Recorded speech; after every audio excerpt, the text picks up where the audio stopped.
Welcome back to Speaking with Confidence, a podcast that helps you build the soft skills that lead to real results. Communication, storytelling, public speaking, and showing up with confidence in every conversation that counts. I'm Tim Newman, a recovering college professor turned communication coach, and I'm thrilled to guide you on a journey to becoming a powerful communicator. Today's guest is Nick Batchelder. Nick is on a mission to cultivate a world where less people say, I wish I would have done blank in my 20s. He's an author, podcaster, and speaker targeting 20 to 35-year-olds looking for a peer perspective in the self-help genre. If you want to learn more about what your peers are going through and how they are tackling issues like speaking with confidence, this is the perfect episode for you.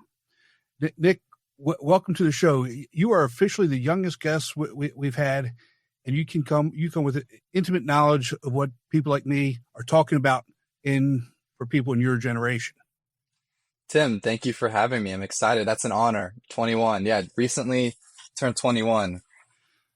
Congratulations. I know that's a big milestone. I say you're the youngest, and it's kind of funny because I view myself as being 12. Okay. I like it. Right before we started, I'd say about an hour ago, my wife is a realtor, and she's getting ready to film some content, and she was looking for a catchy phrase about something, and I immediately started laughing. And she asked what I was laughing at. And I told her, and she said, "How old are you?" Because it was, potty humor. Yeah. It's what we do. But anyway, playful spirit. Exactly. But again, I mean, you're in the weeds with this thing on what I talk about is especially from confidence in communication.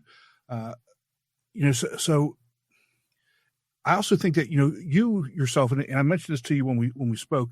I think you're like in the 1% of your generation in what you're doing. You're 21 years old. You already have a book. You've got a podcast that's doing really well. You're doing public speaking. You're doing some coaching, and that's why I say you're in like the 1%.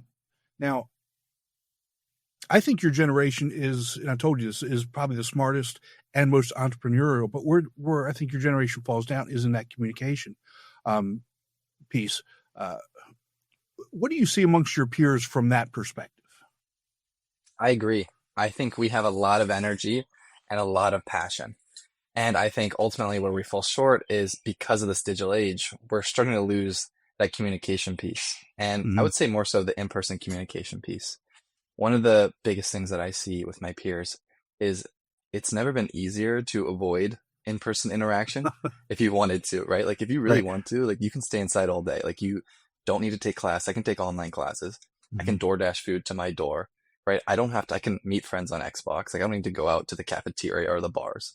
And so I think what's happened is a lot of people are just reliant on their home life, and they have all this energy and they get all this content and they see all this stuff come up on their feed, but they don't actually get the reps in for like, okay, like how do I communicate? How do I present myself? How do I feel more confident? And I think it just starts to overwhelm a lot of people. Yeah. So when you talk about it overwhelming people, what do you mean by that? Because, I think that, this isn't something that at least from my perspective, I don't know that just happened, but where do you think this overwhelm comes from, and what does it feel like? I think we have way too many options, right? There's a really cool study that shows if you go to buy jam, right, there's 36 options. Most people don't buy any jam. If there's 3 options, like a third of the people bought jam. And I think that's what you see with social media and just with the digital ages. We can kind of do anything. Right. I could do literally anything, and it's so cool. And I can see any content I want to do. I can go out and use my time in so many ways. I think it's just overwhelming. It's like, wow, like there's too much to pick from, and people kind of shut down a little bit and go, you know what? I'm just going to do what I'm comfortable with. I'm going to do what I know. And a lot of that just depends then on, how they grew up. If they grew up playing sports and, playing Xbox, like they're just going to continue to do sports and Xbox. If they grew up, going out and traveling, they're probably going to do more traveling. So I think a lot of it now is reliant more so on how you grew up, because there's too many options for some people. Yeah. And we'll get back to the jam thing here in a little bit, because you referenced that in one of your recent podcasts. Yeah. And I definitely 100% agree with you. There's so many options, so many choices, and we have that overwhelm, and so we like I said, we choose nothing. And that, I don't know if that's indicative of just your generation. I think that that runs the gamut of everybody, but specifically with your generation, you're right. You do have so many different things that you can do, different ways that you can actually communicate with people, and the hardest one is that interpersonal, is that actually talking to somebody, that actually sitting down having a coffee with somebody that you don't know, trying to get information. So what do you see would be, how can we help people in your generation to kind of get over that hump a little bit? It's really funny that you mention being 12 years old, because one of the big things that I've been talking about in coaching recently is playfulness Yeah. and improv. And I think one of the best ways to actually develop confidence, and not even be confident, but just to start down this journey, is to have more of a mentality of playfulness and more of a mentality of improv. Because what I Mm, found is the more that I can improv in the moment, the more flexibility I have, the more confidence I have. yeah. So, I'll give you an example. When I'm public speaking, right? So many people have scripts, and I used to do this Yeah. all the time, where I'd have a script and I go up and I have like word for word, I know what I'm going to say. Right. Right. But that's really scary, because if I get off my script at all, like I'm screwed. I'm dead in Yes. the water because I don't know what's coming next. And that's like one of the first public speaking tips I get people, is like, stop memorizing, practice public speaking. And I have an Mm-hmm. exercise where I hand people a random item, like this glass case, and I have them tell me a story about it, right? And they just have to make up a story for 60 seconds. And, I've gotten pretty good at that.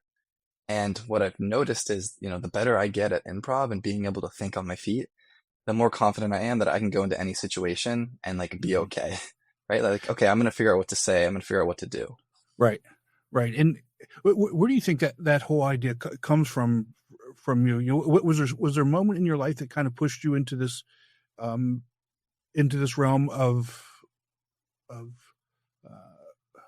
let's just say personal development? Because again, at least from my perspective, I don't think you just woke up, a year ago and said, I'm going to write a book and I'm going to start being good at communicating, being a public speaker, and doing a podcast. Was there something that kind of drove you down this road?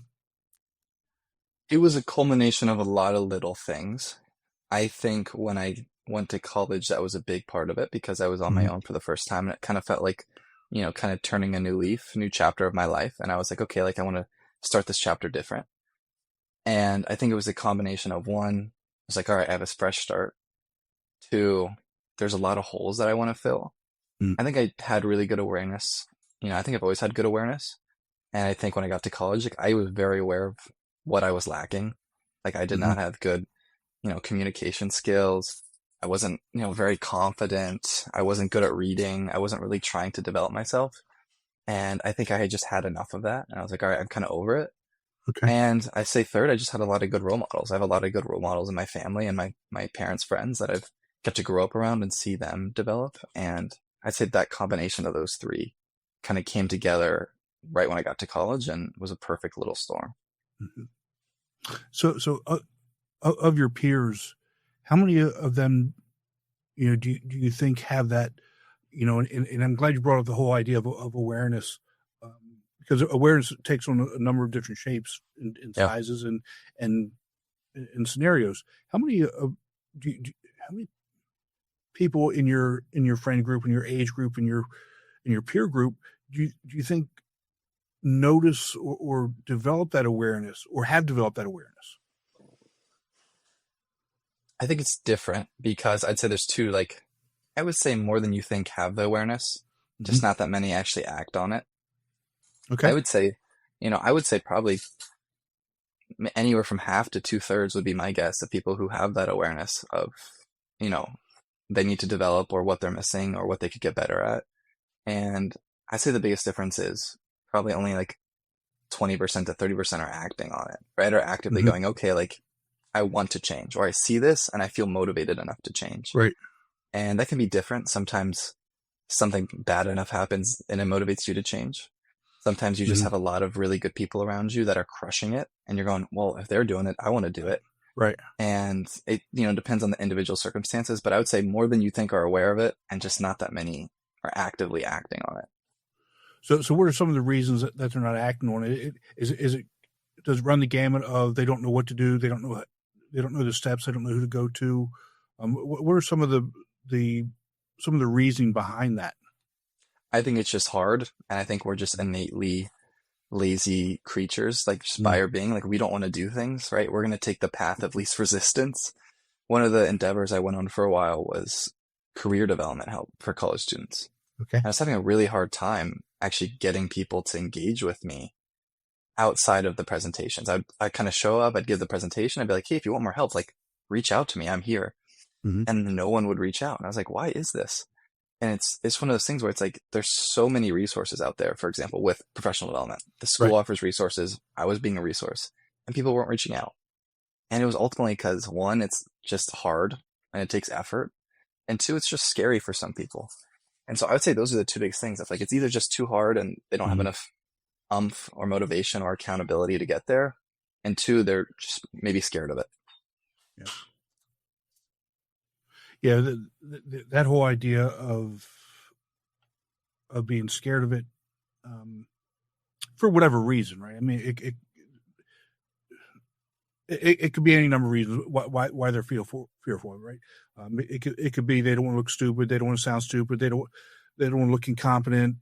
They don't know what they want to do, they don't know how to have direction. I mean, it could be any number of different things, right? Mm-hmm.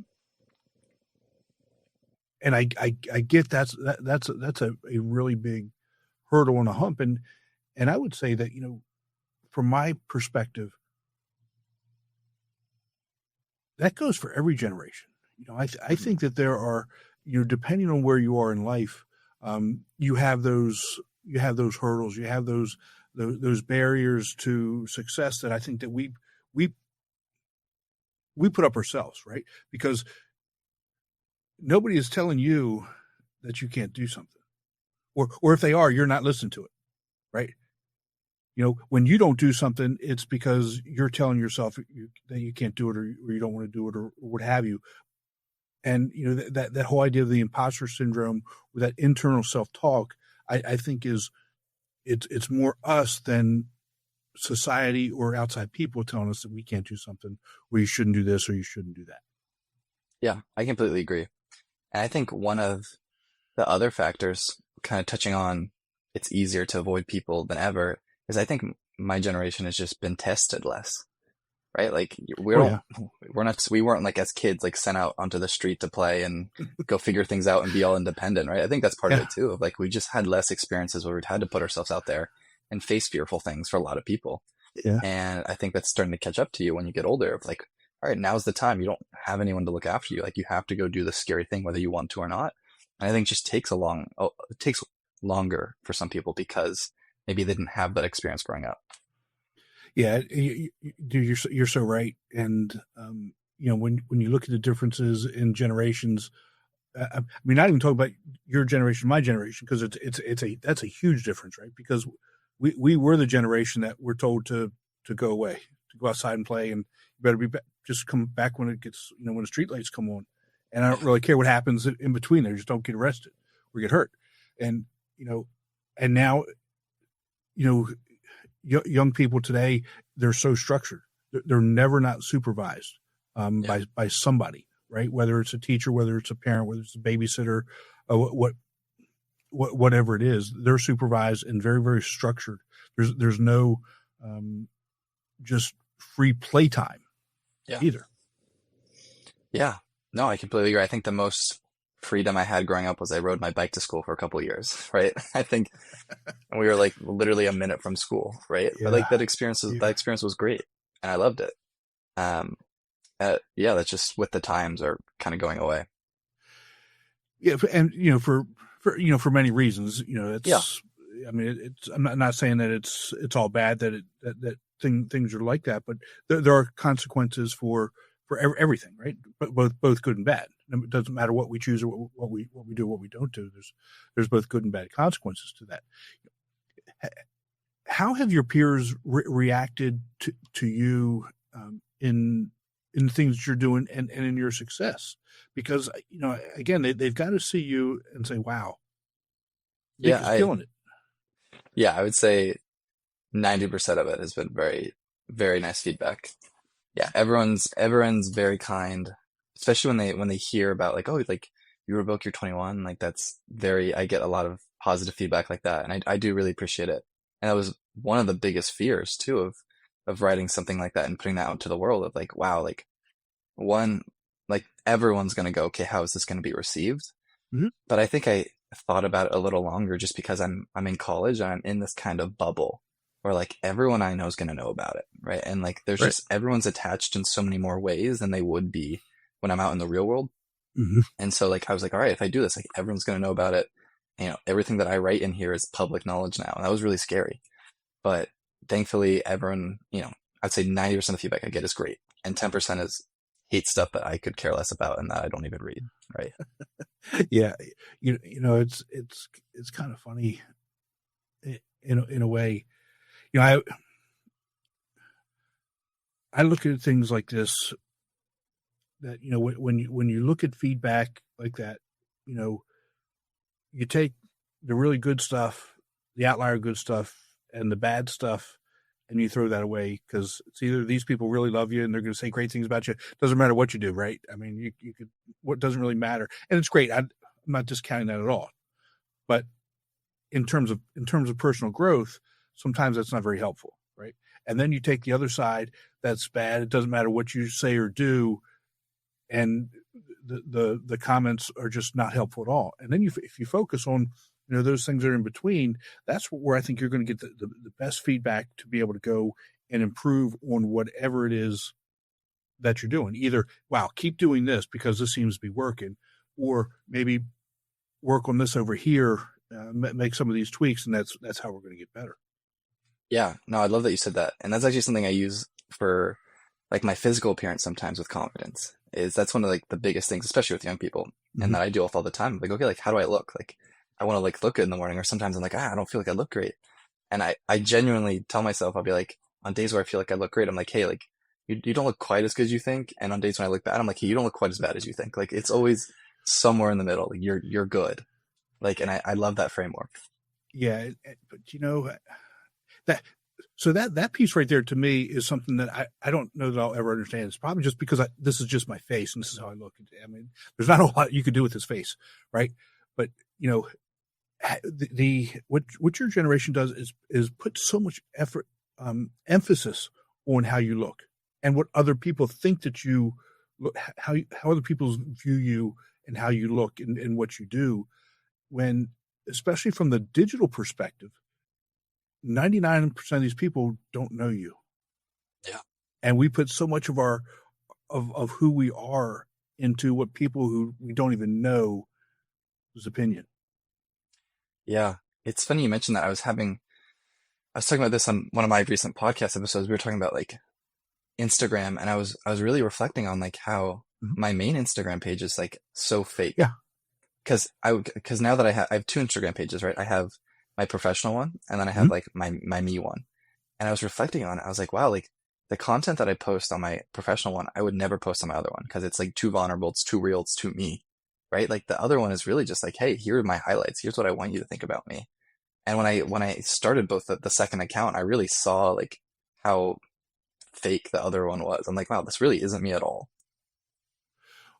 Well, let's actually get into that because that was a recent episode, and I think that was with Chrissy.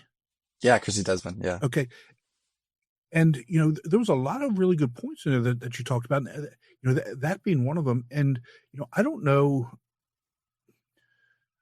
I think I thought she brought up some really good points to say that really wasn't fake for you. It's just different because there's a professional Nick, Right. and then there's the regular Nick, Yeah. the personal Nick, and there's there are some similarities there, and obviously you're not going to post some things on a professional account that you would be posting on a personal account. Now, I've got different thoughts on that, but that's not what this conversation is about. But you're building a professional brand, and it's still you.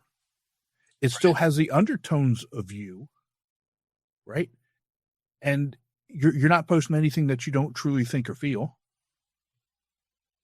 It's just Yeah. it's just done in a different, more professional way. Yeah. No, I'm actually glad you called me out there because I actually think you're right. And I forgot Chrissy brought up that point. And Mm-hmm. you're definitely right. It is a different side of me. It's the more fun, relaxed side of me. And it's definitely less vulnerable, but that doesn't mean it's not necessarily me. Right. And so, yeah, no, I would agree with you on that. Yeah, good point. But so if we, as just on a regular, general topics, if we could understand that, how much better would we be, especially from that younger generation. So like for me, I do now have actually the only separate professional account that I have is on Instagram. That's the only one. Everything else is all, it's just me. It's either personal or professional, depending on what I'm posting. And the only reason why I have that one on Instagram is because I did not want to mix, some of my other ventures, like my golf stuff. Did not want that involved in the speaking with confidence stuff, because it just, I didn't want to confuse people in that manner. But essentially, the tone is still the same. The content may be a little bit different, but the tone and who I come across as, I think is still the same. Because I think, it doesn't matter, even though we are so, living in such a digital world, we still want to be seen as human, which builds even more trust. Yeah, you're right. And as I start to think about it more, I think the biggest reason I have the different accounts is just the people I want seeing it, actually. Mm-hmm. I think it's more so just I have the personal account because I have a select few of people. I'm like, these are the people that I want to post this to. Like, this is who this is meant for. Right. And I think that's actually maybe even the biggest factor there. Yeah. Mm-hmm. Yeah. A couple other things that I wanted to bring up in that episode. You talked about, you were in class and you had a CEO of a bank who came in, who gave a presentation, and he was really, really nervous. And it was obvious that he was nervous. And then you wanted to ask a question, but you were nervous about asking the question. Yeah. And I thought that was really, really good. And things to think about here is, it doesn't matter where you are in life. Speaking in public is not easy. Mm-mm. And just putting yourself out there and yeah, I think that's one of the biggest misconceptions that I see is like, people are like, all right, like one day I'm going to wake up and I'm going to be confident. It's like, that's not how that works. That's not how it works. That's not how it works. Some days you're a 2, some days you're a 6, some days you're a 9. Mm-hmm. And the reality is, like, the people who are really good at confidence are good at just getting themselves from like a 2 to a 6 on a bad day, right, or 6 to a 9 on a okay day, and then like staying at a 9 on a great day, right? Like, you just have to have tools in the toolbox to help you kind of get yourself up a little bit higher than you kind of naturally are, because every day I'm different, right? Like right now I'm feeling pretty good. I would say I'm like an 8. And last weekend I was so tired and I rolled to bed. I wasn't feeling good. I was probably like a 3. I'm like, I'm staying inside today, right? And you just have to like kind of battle that and know like it's just a journey and it's never going to be a 10 out of 10. And I think it's more fun that way, because I think life would be boring if we just we had these skills and then we got to keep them at a perfect level forever. Like, it's more fun to develop them. Yeah. And it's, so this past weekend I had to do a recording. And I kept telling my wife, I said, I've got to get this done this weekend. I have to do it this weekend. I have to do it this weekend. And Saturday afternoon, she said, you're not doing today because I'm looking at you and there's no way that you're going to be able to do it and come across the way that I know you want to come across. And I said, seriously? You're really going to say that to me? But she was right. And I mean, I could have gone through the motions and I could have, done the fake confidence. I could have done the fake smile, everything else. But, especially when you're doing it on camera, right? Number one, it's going to come across because it's there for forever, and you post it, it's there for forever, right? Yeah. And it's very different if now I'm going to a networking event and I've got to go and do those things. I've got to do whatever I need to do to get out of that funk, to get out of that that mindset, because again, let's talk about mindset here in a second, but to get out of that mindset and get into the professional mindset of building and making connections, right? Yeah. Yeah. Yeah. It's an interesting balance of taking care of yourself when you're really not feeling it, and Mm-hmm. also knowing like, hey, this is a moment I need to push through and really develop yourself. And the more you do it, the better you get at finding the distinction of like, okay, is this a self-care moment or is this a push through, like strap on your boots moment? Yeah.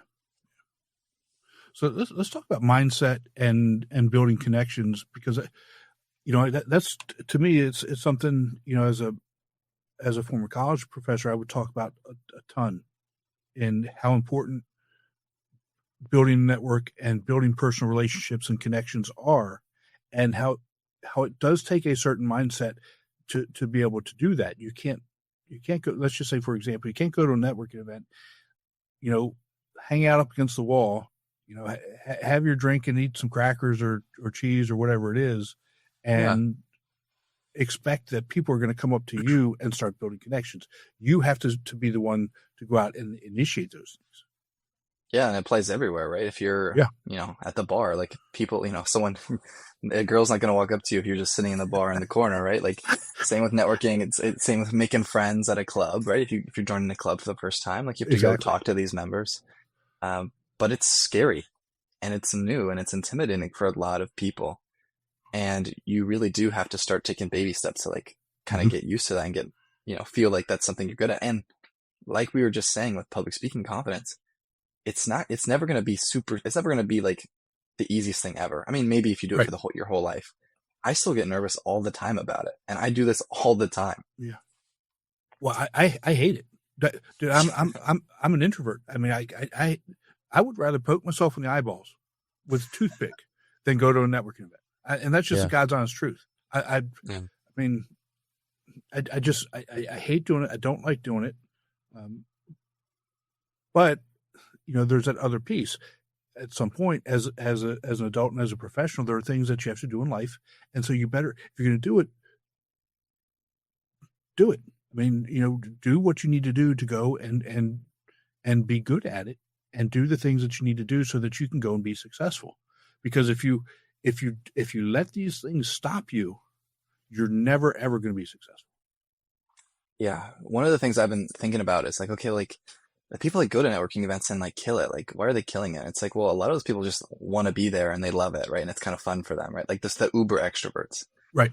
And so that's been something I've been thinking about, like too, of like, okay, if you're an introvert and you don't enjoy this, like you got to find ways that you enjoy it. You got to find ways to make it more fun for yourself, right? You got to make it a game of like, all right, if I get 5, business connections, I get ice cream after this. I don't know what it is. I get coffee the next morning, right? Or like sometimes I'll go with my buddies and I'll make it a competition. I'm like, all right, let's see who can meet more recruiters, right? Whoever gets more recruiters, the other person buys them a drink the next day, right? I try and find ways to make it fun. Mm-hmm. I also just try and find ways to keep it light. And Right. like I mentioned earlier, I like to think of it as like a chance to like work on my improv and like just kind of mess around a little. But I would say the biggest thing that helps me in those situations, that helps me in podcasts like this, right? Like this is like the first big thing I'm doing with my day, right? I think a lot of people would be really nervous about this. Like I'm actually wasn't nervous about this beforehand. And I think the biggest reason is just like being present, Yes. being Yes. really good at being Mm-hmm. present. Okay, because when I'm here in this moment, I'm not thinking Mm-hmm. about what happens if I say the wrong thing. Right. I'm not thinking about mistakes I've made in the past. I'm very present with you right now, and it helps make this less scary and more enjoyable. And I think that you really kind of nailed it for a number of different things, right? Because if you talk about being present and listening and being engaged, right? Number one, if you're not present, it's obvious. I mean, it is so obvious, especially if you're going to a networking event and you're trying to make a connection. If you're not present and engaged, it doesn't matter, Yeah. right? But you can't build true connection. You can't build true relationships if you're not willing to be present, if you're not willing to be engaged in the other person's and being interested in them. And Yeah. it comes across, it shows on your face. The one thing that, and this bothers me across the board, I don't care who it is. When you're having a conversation with somebody and you hear the phone go off, Mm-hmm. and the first thing they do is they stop and they look at the phone. You know, to me, okay, why am I bothering? You know, and again, I'm not saying that I'm perfect in this. I'm in no way, shape, or form, right? But when you're having a conversation with somebody, when you're, you know, with other people, unless somebody's head's fallen off, that phone should be the last thing on your mind. You should be so involved in that. And if you're not involved in it, then step back from that. You know, step back and step away so that you're not coming across as unengaged, uninterested. I mean, there's so much to the whole idea of the personal interactions that technology takes away from. Yeah. For anyone listening who's like, man, I don't feel like I'm that charismatic. I don't feel like I'm that cool. I don't feel like people like me when I'm at this events. I feel like I'm always nervous. Like, I like to tell people it's the easiest it's ever been to be the most charismatic person in the room. Like, people are distracted. People are not engaged. People are not good at reading body language. People are No, not good at being authentic, right? Like, it's actually so easy nowadays to like come off as like, wow, this dude is confident and charismatic. And it's as simple as you're engaged, your body language is facing somebody, you're mm-hmm. leaning in when they're saying something interesting, right? You're with that person. And Right. like people really pick up on that because it's rare in a lot of settings today. It is. It really truly is, you know, and you know there's so many things that you can do, like you just said, to show engagement, to for people like me again, who's an introvert who doesn't like doing these things, that you know you can do and still be successful. Asking questions, showing interest, you know, and one thing you talked about awareness, but awareness about who you are as an individual, right? Because you can't really build true, real connections with other people if you don't know who you are as an individual. You know. Yeah. And the more you know who you are, the easier it is because Yes. the more you're okay with going, hey, I'm not for you, or we're not Right. for each other, right? Like we're not a Mm-hmm. match. Like that was something that was a game changer for me, especially with the social media content where I go, okay, like if I go to meet this person and we don't, you know, we're not matching or like it's just not working, it's kind of awkward. My first reaction isn't, oh, like there's something wrong with me. My first reaction is like, I'm just not for this person. We're just different, right? Like that's natural. And And that's that's really okay. helpful. And that gives you a lot of confidence to go, Right. oh, like I'm going to meet all these people. And even if I only connect with one of them, that's fine. That's because that's just the person I was meant to connect with. Like that's Right. natural. And that gives you a lot of inner confidence. You're like, hey, like this is who I am and I know it. And I'm looking for people who are like me and that I'm going to connect with. Yeah. And it's so important. And it's such a good point that, you know, somebody, and again, don't take this the wrong way, that somebody your age has already figured that out, right? Because there are so many people that are so much older than you that have never figured that out. And it that only comes from doing the work on yourself, knowing who you are, knowing who you are as an individual, what your values are, what your core values are, what you like, what you don't like, what you want, what you don't want, what you're looking for, the directions you want to go. And understand some of those things in life are going to change. But if you don't feel that and don't know those things as those other things are changing, again, you're never really going to have true connection. Yeah. One of my favorite things I get, you know, one of my favorite things is like sometimes I'll be in the living room and I'll just be sitting on the couch and I'll just be like, I'll have no devices on me. I'll just be thinking about stuff, right? My roommates would come in. I'd be like, "Are you okay? Like, are you depressed? Like, what's going on?" I'm like, "No, I'm just thinking." And I was like, I think it's so funny. Like, I know very few other like people this age that just like sit around and think.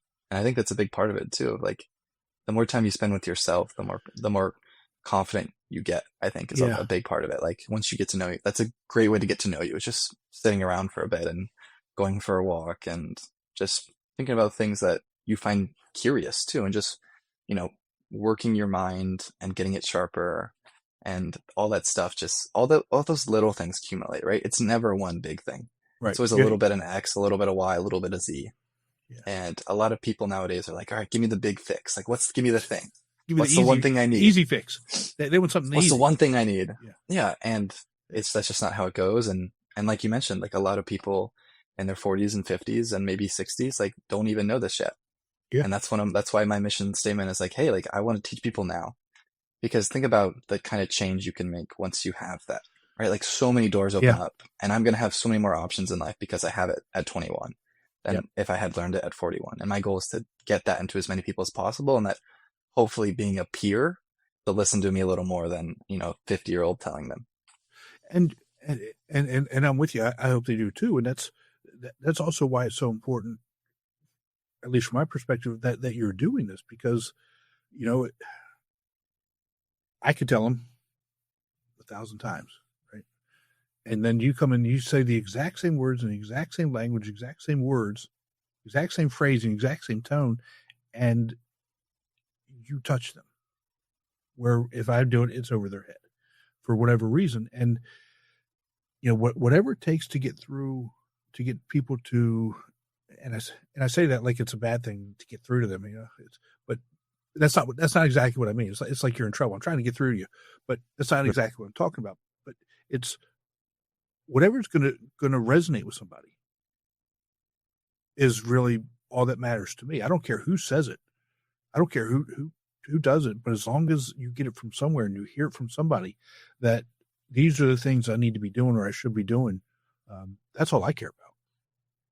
Yeah. I mean, that's part of the reason you have guests on a podcast, right? It's like, let's get all these different perspectives. And because I mean, so much of this already. But it's easier for your audience when they hear it from different people and different perspectives, and they hear similar ideas across people who don't know each other, right? And you're like, okay, that has some more validity then.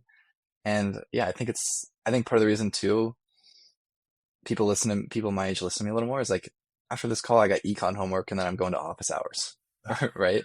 Yeah. Right. And then I'm still a normal college student. I just have a bit of this as well.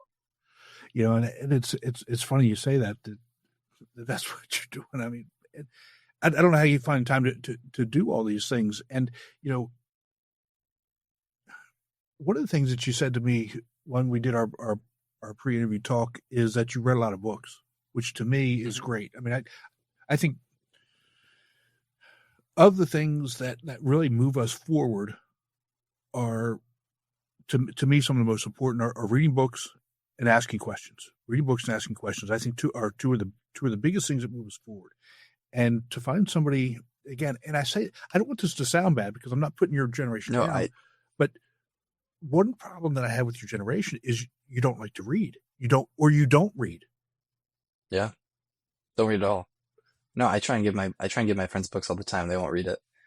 So how can we change that? Because I think that's a big hurdle. It's a big hurdle, and you can't just hand someone a book and tell them to read. I've tried that. It doesn't work. My philosophy, well, I have two things that I'm trying right now to do that. The biggest one is I'm trying to be a role model. So when people go, hey, like, how can I be like you? It's like, well, you got to read. That's one of the core things I do, right? Like that's, if your role model is, if your role model tells you that this is what they do, like you're more likely to do it. So that's part of it. It's just being a good example. And then a lot of like the content that I create, like the book that I wrote was trying to make it as easy as possible for people to read. Like I'll show you, for example, this is, Rick Rubin. Yeah, I know the name. Yeah, I love Rick Rubin. Anyway, this is his book, right? Yep. Love this book. And like I tell people to read it. People won't read it. Right? Like that's mine. Right. Like that's part of it too, is like I'm like, all right, first off, let me try and be a role model. And also like, how can I make this as easy as possible for you? Like my book's like 80 pages. It's so many examples. It's super to the point, right? So it's like, okay, I'm gonna make this as easy as possible for you. And then also like, hey, like if you want to do what I'm doing, you gotta read. Yeah. But it's a tricky one and I'm still working on it. Yeah. And I like the fact that you wrote a book for people that don't like to read. Yeah. Yeah. I like to joke. But like you said, you make it easy for them, much easier for them to read, and I think part of it is, and I'm glad you made that visual, it's our attention spans, right? And a lot of that has to do with technology and so forth, not to get too far down the field on that, but it's our attention span is part of it. And if you have something like you said, that's an easy read, that's shorter and to the point, that is something that is theoretically helpful. Yeah. And the first step's always the hardest, Yeah. right? Like you see so many people, they're like, I'm not going to watch a movie that's too long. And then they end up watching 8 episodes of a TV show, right? It's like, well, why do they do that? It's like, well, the 30 minutes seems more appealing to them than the 2 hours. So like, okay, Right. I'll do the 30 minutes. Right. And then they end up watching more anyway. And so like just having a visual book that's like this thin versus this thick, you're like, okay, I can get through that. Right? Yeah. It just seems like less of a commit, like committing to things is a big thing right now. Yeah. Of like people do not want to commit to things, and making things as minimal the commitment as possible is big. And I was joking with my dad. I was like, how good of a businessman am I that I wrote a book for people who don't like to read, right? But it's a fun challenge, and that's the audience it's meant for, and will help the most. But it's the book has been well received. It's Yeah. Yes, it has. So, and let's go back to some of the comments. You know, the reviews on Amazon, they're all really good except for one, and I think the one is a spoof. I read it. I think the one is just some, you know, some troll trying to be funny. What's funny is I know exactly who wrote that. Do you really? It's my ex-girlfriend's little brother's friend. Nicely done. Okay. Yeah. Well. Yeah. But yeah, literally, I saw that. I was reading that. It was like, his financial tips are terrible. I was like, I didn't leave any financial tips. I was like, what? And I was like, I was texting some people. I was like, oh, okay, there we go. I was like, so it's just part of it. But I actually liked it better. I was like, I kind of like 4.8 stars better than 5. I was like, it makes it seem more real. I was like, yeah, if they're all 5 stars, it seems fake, you know? Well, you know, I'm really impressed in what you're doing. And I know you got econ homework, and I'm laughing, but I'm not laughing. It's just, you know, let's just put this way. Let's say you're 23. Mm-hmm. Okay, when you've done this, okay, you may have a meeting to go to. It's just a different timetable, different schedule. Yesterday, I was doing podcast work, editing, posting, good one, right? And then I had an intramural softball game. That's awesome. Hey, like that's my life. It's like I'm doing this, and then I'm doing softball, and then I'm doing econ homework, and then I'm in a fraternity, right? And like, I think that really helps with my message, because I'm like, hey, like, if I'm 21 years old and I'm doing all this normal stuff that you've all done before, right? And I'm doing this, you can do it too, right? Without a doubt. If the 21-year-old frat guy can do it, you can do it. Like, trust me. And then again, to me, it comes back to mindset. You know, what's going on up here?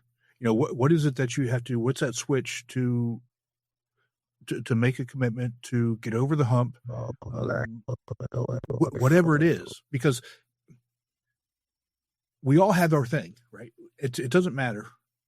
However many billion people in the world, every single one of us has our own thing that is holding us back. And I don't care who you are. I don't care if you're Tony Robbins, Simon Sinek, Grant Cardone. I don't care. We all have our thing that's going on up here. And whatever it is that we have to do to get over that, let's figure it out sooner rather than later, and just do it. Do the thing. And everyone knows what that thing is, right? Right. Like, Jordan Peterson has a good clip where he's like, if you sit down and ask yourself what are the 1 to 5 things that I need to work on? It's like, you know it. You just don't want to look at it. Right. Yeah. You're just avoiding it because it's going to be hard to face those things. Exactly. And I would say my one message is to people that are going to start on that path is you don't have to be perfect every day. Yes. Right. The idea is like, it's split into thirds. A third of the time you're going to have a bad day. It's just not going to work. You're going to revert to your old habits. You're not going to make any progress. A third of the time it should be going pretty good. Like, you made some good progress. You felt like you did a decent job. Maybe you didn't kill it, but it was good. And a third of the time it should be great. Like, man, I killed today. Right? Like, that's natural progression of like, it's not going to be good, good, good, good. It's going to be good, great, great, bad, good, bad, great, great, good. Mm-hmm. Right? Like, that's just what happens. I think a lot of people are like, oh, it has to be great. And then if it's not great, why even bother? That's just not how that works. It's not how it works. Don't be too hard on yourself if you have a bad day. Right. Yeah, I tell people progress over perfection. Mm-hmm. Because consistency is key. The more you do something, the easier. I'm not saying the better you get, the more you do something, the easier it gets. You have to actually be willing to grow to be better, right? the more you do things, the easier it gets. So just start doing the thing. Just start whatever it is, get over it, and you're going to be fine. Yeah. Yeah. But problems don't get easier. We just get better at dealing with them. Oh, just wait. They trust me. They don't get any easier. That's why I'm still 12. Sure. That's why it's easier that way, right? It's more fun that way. It's much easier. It's much easier. I tell people all the time, I'm doing great unless you tell me otherwise. If you tell me I got other things I got to worry about, then I'll start worrying about it. Other than that, I'm doing great. I love that. So it's awesome. Love that. But Nick, thank you so much for spending some time with us today. I really do appreciate the insight. You're doing great things. Where can people find you? Where can they buy your book? All the good stuff. Yeah, so you can buy the book on Amazon. Just look up Crush Your 20s. And you can find my podcast, Building the Blueprint, on YouTube or Spotify. And if you get confused about any of that, just look up Nick Batchelder on the internet, and my website will come up, and you can find all the good stuff. And Nick Batchelder on all socials. And it does come up. You got a great website. Your podcast is going great. I love the topics. Before I sign off again, because I've always got one more thing. I could talk forever, but as an introvert, keep that in mind. I love the topics, and I love what you're doing. Especially for somebody like me. We've talked. I think it's incumbent upon us as the older generations to figure out what's going on with the younger generation, so that we can have stronger relationships and stronger connections and stronger communications. And there's a couple of really good podcasts out there that mix kind of what I'm doing, but you at what you're doing is great, because you're talking to your peers, and we're hearing from their mouth what's going on in their life, what they think, how they're reacting, what their mindset is, right? It's so important. And I think if we're going to move forward as a society, we have to bring our generations together more to understand each other, so that we can actually work together better. Just leave it at that. I appreciate that, and I completely agree. And yeah, my whole goal is relatable curiosity. Yeah. With the podcast, it's like, hey, self-help is great. But I want to but everyone who does it is, no offense, like 30 to 50 or 60, right? And it's like, all right, let's bring a more peer perspective. And yeah. I want people who maybe go, oh, like, that's not my thing. Like, personal growth's not my thing, to be like, all right, hey, come on. It's going to be fun. It's going to be a little more, silly. And then we're going to also have this bit of personal growth. So you get a bit of both, and introduce more people. So it can kind of be a stepping stone, right? Yeah. Into this world. So people kind of get into it and then go, oh, I really want to work on my confidence. Yeah. Oh, I know Tim has a great confidence podcast. Let me check that out. Right.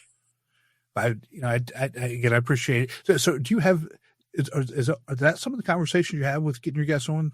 What do you mean? Like that they're not interested? Yeah. In like self-help stuff? Yeah. No, not particularly. I don't like ask them that, but I really don't know anyone else who's as interested in this stuff. I know I could count on my hands how many people I know that are interested in this personal development stuff in the same way that I am. Right. And so, I've had part of it. I had a couple of those people on, but most of it is just, they're like, it's just a foreign world to them. They're like, that's a thing for 30 and 40 and 50-year-olds to do. That's not a thing for 20-year-olds to do. I've got time. It doesn't matter. Right. It's like, no, let's do it now so you can utilize the time. But that's what makes our point. Yeah. Now is the time. Now's the time. Yeah. You can utilize the time and have way more options and way more fun with the time if you prepare yourself now. But that's not the easy thing to do. Exactly. Well, again, Nick, thanks so much for your time. I do appreciate it. You take care, and we'll talk to you soon, bud. Absolutely. Thanks for having me, Tim. Be sure to visit speakingwithconfidencepodcast.com to get your free ebook, Top 21 Challenges for Public Speakers and How to Overcome Them. You can also register for the Forum for Public Speaking course. Always remember, your voice has the power to change the world. We'll talk to you next time. Take care.